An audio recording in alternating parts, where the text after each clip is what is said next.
All right, let's dive into something fun today. Fun. Yeah, the Spiritual Seeks Are You a True Buddhist Right. quiz. Okay.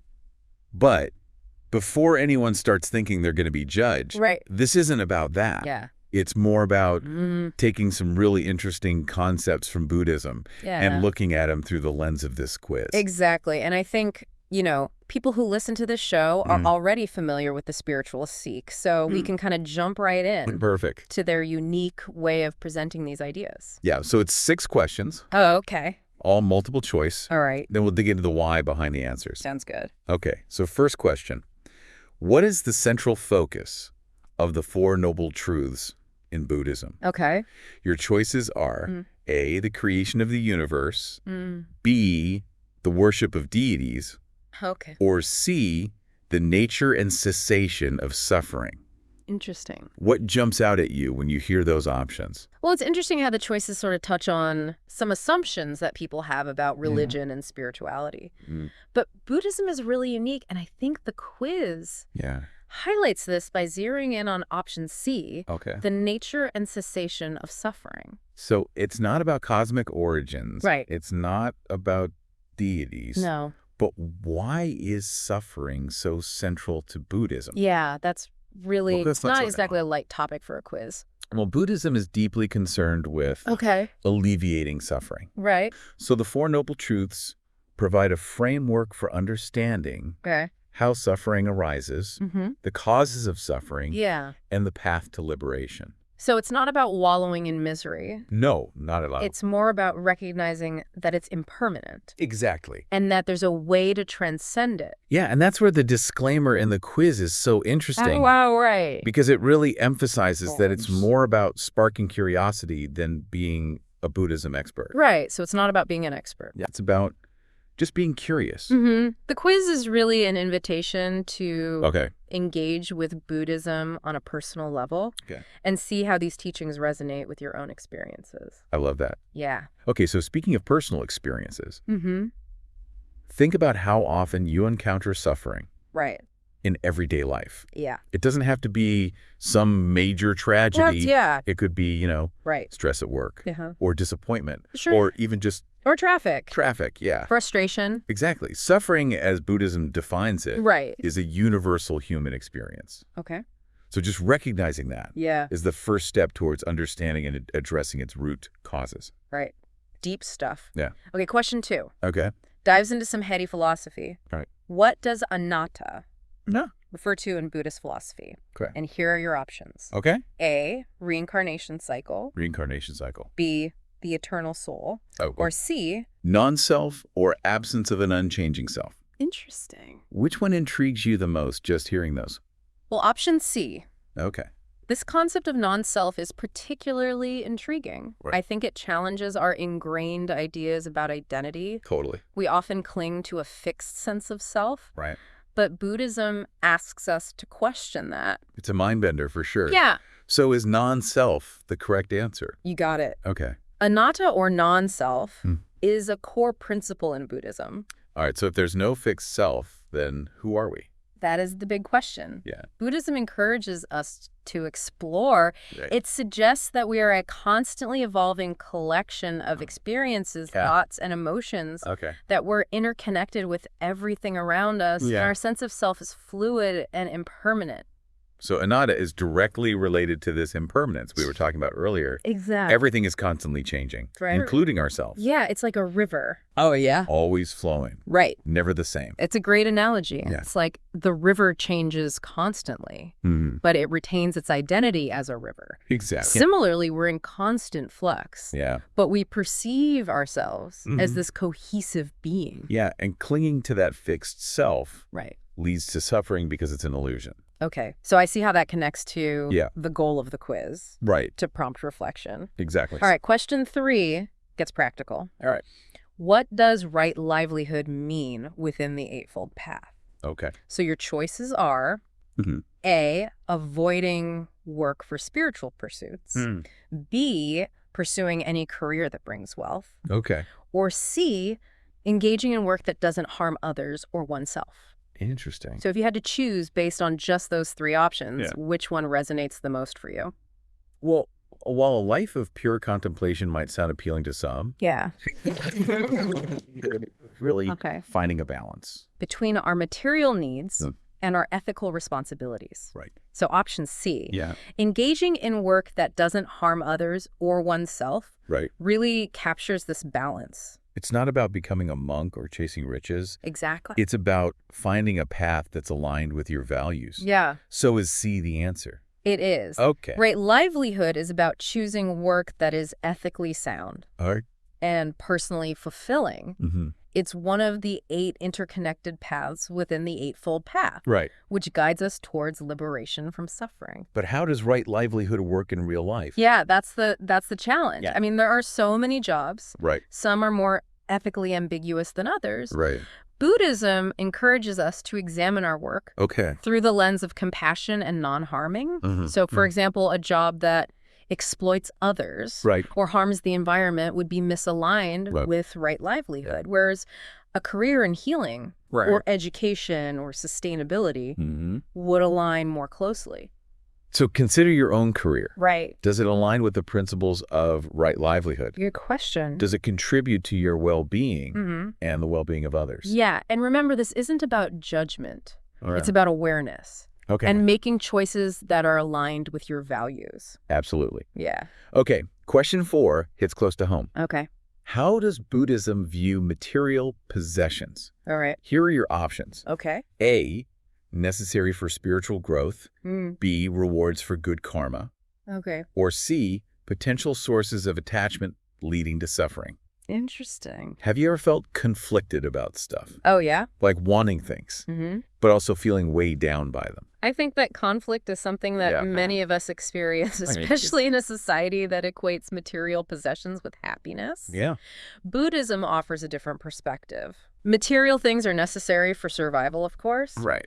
But excessive attachment to them can lead to suffering. So the answer is C. Material possessions as potential troublemakers. Exactly. The key is attachment. Okay. It's not about renouncing all possessions, but it's about recognizing their impermanent nature and cultivating a healthy detachment. Clinging to things that are temporary only leads to disappointment. Yeah, it's like trying to hold on to water. Right. The tighter you grip, the more it slips away. Exactly. Buddhism emphasizes non-attachment, not just to possessions, but to everything that's impermanent, including thoughts, emotions, and even our sense of self. Wow. Okay, let's get mystical. All right. Question 5. What is nirvana in Buddhist context? Nirvana. Here are your options. Okay. A, a state achieved only by monks. Okay. B, a heavenly paradise after death. Or C, supreme realization marking liberation from suffering. Interesting. What's your initial image when you hear the word nirvana? Nirvana evokes a sense of mystery and wonder, the state of ultimate peace and bliss, but it's not a physical place or a reward. It's a state of being, a profound realization that marks liberation from suffering. So the answer is C, nirvana as this ultimate liberation. Yes. Nirvana is the ultimate goal in Buddhism.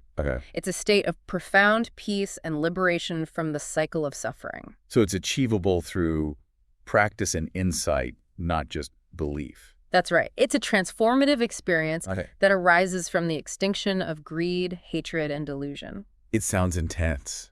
It is. It's also incredibly liberating. Yeah, it is. It's like breaking free from the chains of suffering. Imagine a candle flame being extinguished. Yeah. The flame represents suffering. And nirvana is blowing it out, leaving peace and stillness. Wow, that's powerful imagery. Yeah. It's like reaching complete serenity where the chaos of the world fades away. Another way to conceptualize nirvana is as a still pond.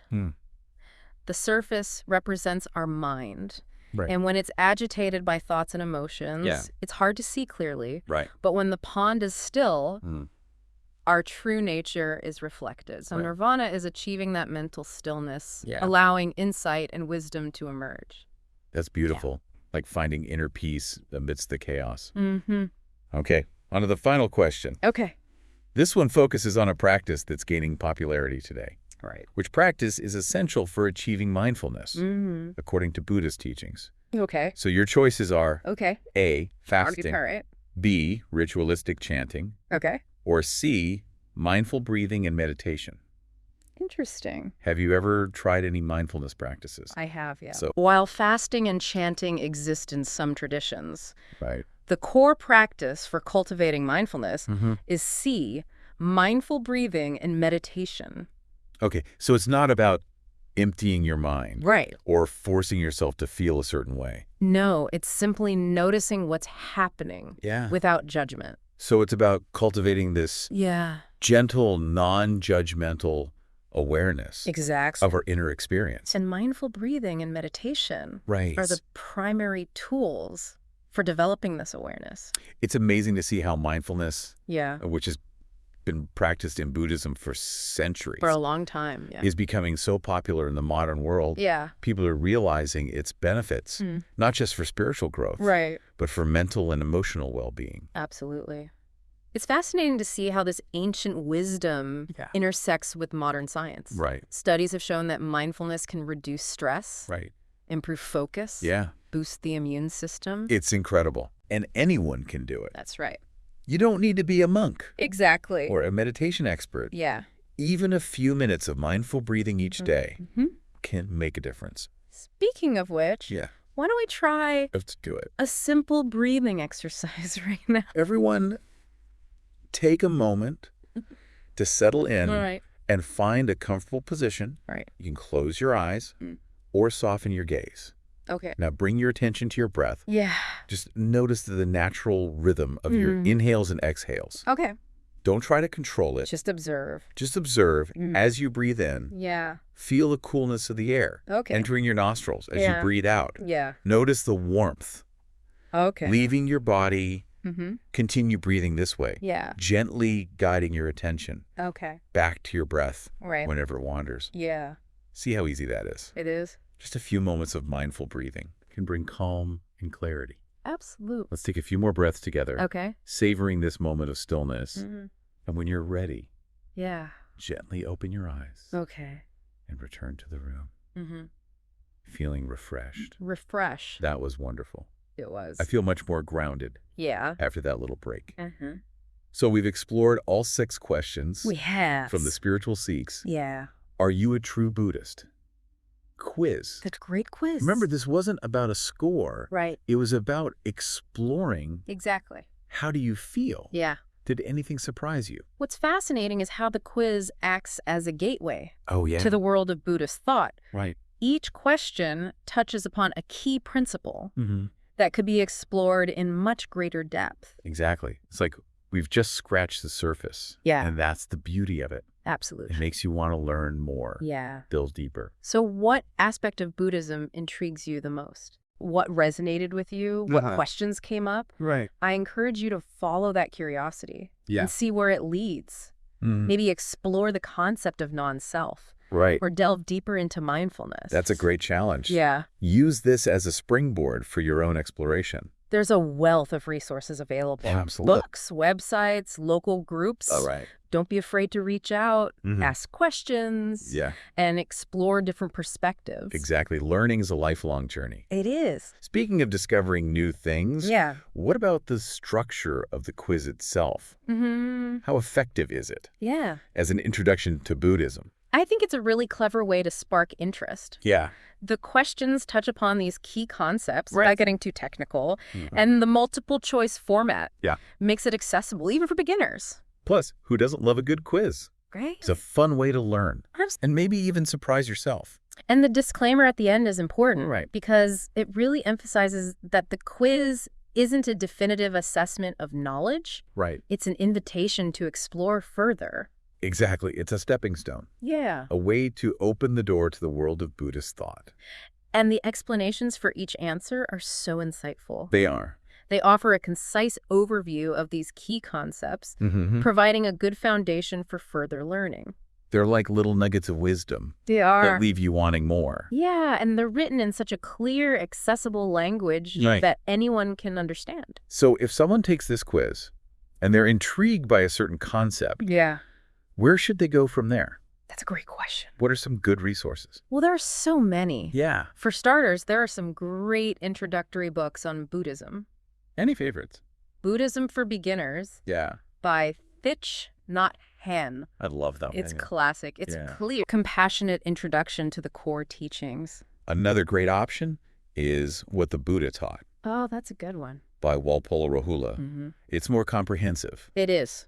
But still very readable. Very readable. And for those who prefer a more interactive experience, there are tons of online resources. Excellent. Websites like Lion's Roar and Tricycle offer a wealth of articles, podcasts, videos on all aspects of Buddhism. All aspects. And don't forget about local meditation centers and Buddhist groups. Right. They offer a great way to connect with others and learn from experienced teachers. There's something special about experiencing these teachings in a community. Right. I think that's a beautiful point. Yeah. This journey, like any spiritual path, is more fulfilling when shared. It is. So reach out. Yeah. Connect.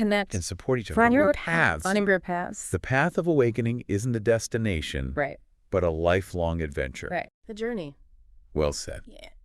Thanks for joining us on this deep dive into the Spiritual Seek's Buddhism quiz. Yeah. We hope you found it insightful and inspiring. I did it. Until next time. Yeah. Keep seeking. Keep seeking. Keep exploring. Keep exploring. And keep those curious minds engaged. Absolutely. And remember, you don't have to be a Buddhist to appreciate these teachings. Right. The principles of mindfulness, compassion, and non-attachment are universal. Right. They can benefit anyone, regardless of their beliefs. It's true. These ideas resonate far beyond any one tradition. Yeah. Which speaks to how the spiritual seek presents things. Making it accessible and intriguing. Absolutely. Their approach to this quiz is a great example of that. Okay, so let's loop back to that quiz. Okay.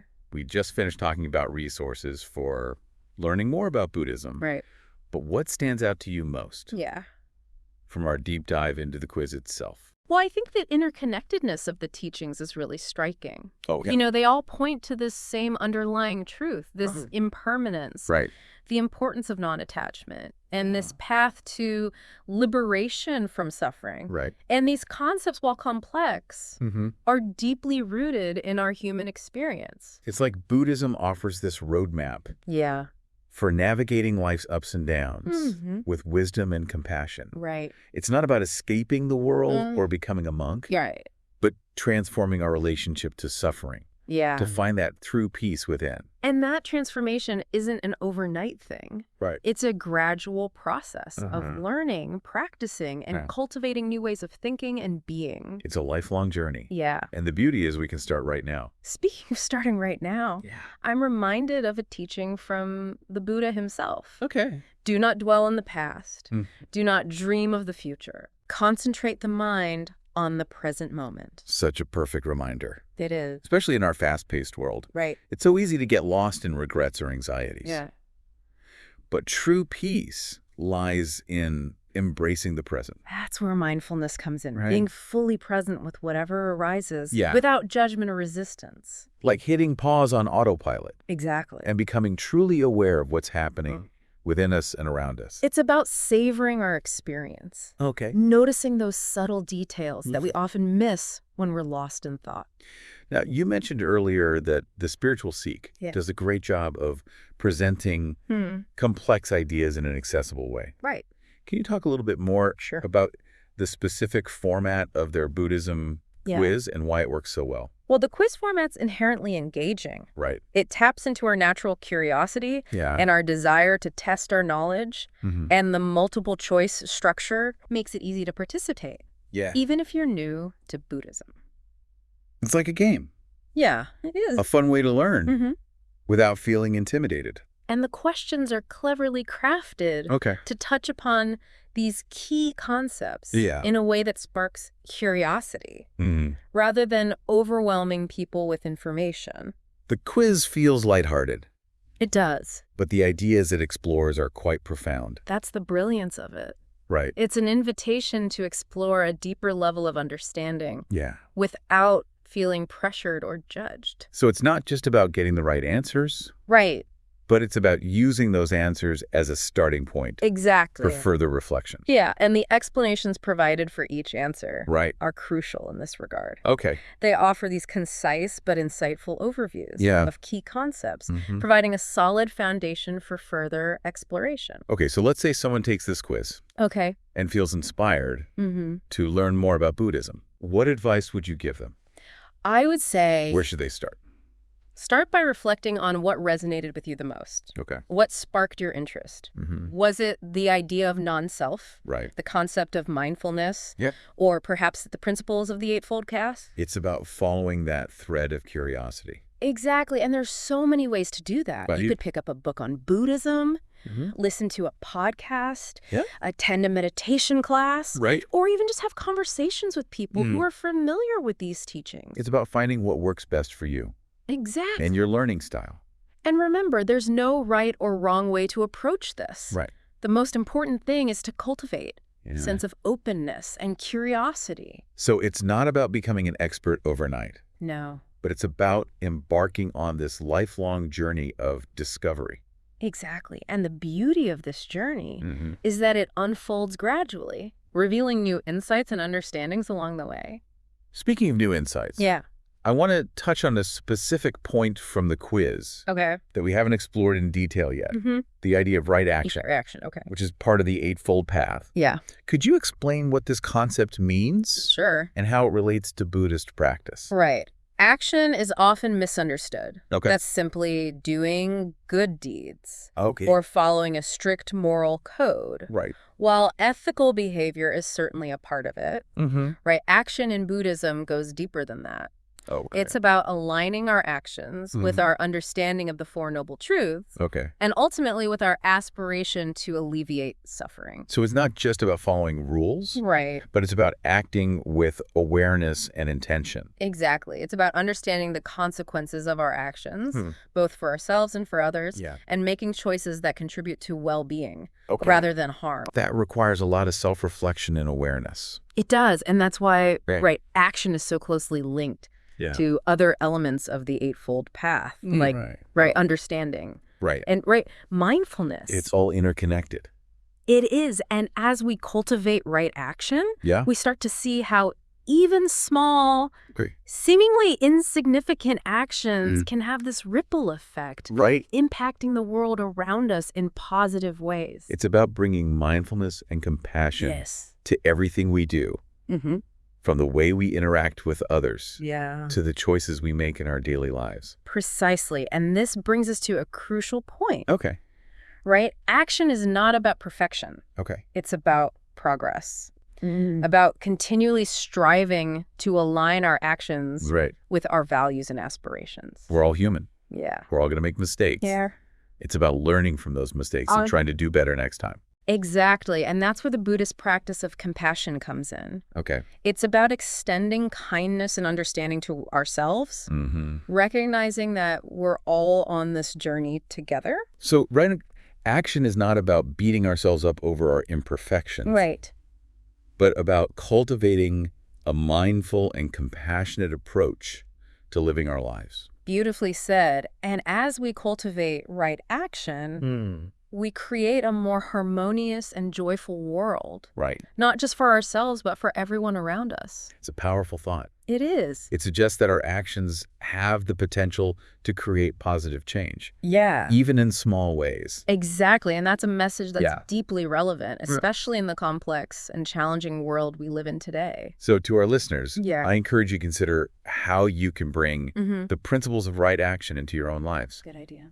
What choices can you make today that align with your values and contribute to a more compassionate and just world? And remember, even small acts of kindness and generosity can make a difference. It's about bringing that mindful awareness to everything we do. Absolutely. Recognizing that we're all interconnected and that our actions have the power to create positive change. Well said. And that's the essence of Buddhist practice. To live with awareness, compassion, and wisdom, working towards the well-being of ourselves and all beings.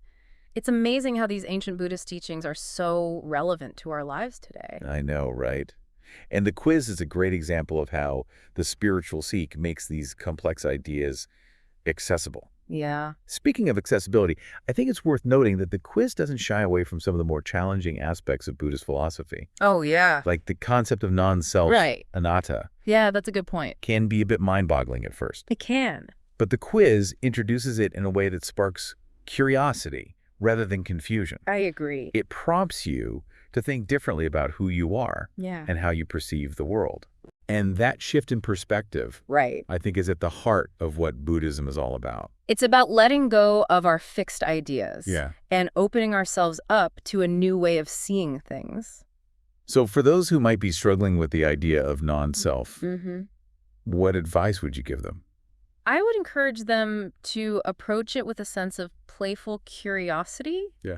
Don't get too hung up on trying to grasp it intellectually. Right. Instead, try to experience it directly through mindfulness practice. So it's not just about thinking about non-self, but about feeling it, experiencing it in your own body and mind. Exactly. And one of the simplest ways to do this is through mindful breathing. As you focus on the sensations of the breath, you start to notice that your thoughts and feelings come and go. They're not a solid, unchanging self, but rather a flow of experiences. It's like watching clouds passing through the sky. Yeah. They arise, they change, and they dissolve. That's a great analogy. As you continue to practice mindfulness, you start to see that everything is in a constant state of flux, including your own sense of self. It's a humbling realization. It is. But also a liberating one. Because when we let go of the idea of a fixed self, we also let go of a lot of the suffering that comes with clinging to that illusion. Exactly. We become less attached to our thoughts, our emotions, our opinions, even our identities. And in that letting go, we find a sense of freedom and peace that's not dependent on external circumstances. So the quiz, in a way, points us towards this path of liberation. Yeah, it does. It introduces us to these key Buddhist concepts and invites us to explore them further. It's a starting point. Yeah. A doorway to a whole world of wisdom and practice. And speaking of practice, I think it's important to emphasize that Buddhism is not just a philosophy. It's a way of life. Absolutely. It's about putting these teachings into action, integrating them into our daily lives. So it's not enough to just understand the Four Noble Truths or the concept of non-self. We need to embody these principles in the way we live. Precisely. And that involves cultivating certain qualities, such as mindfulness, compassion, and wisdom.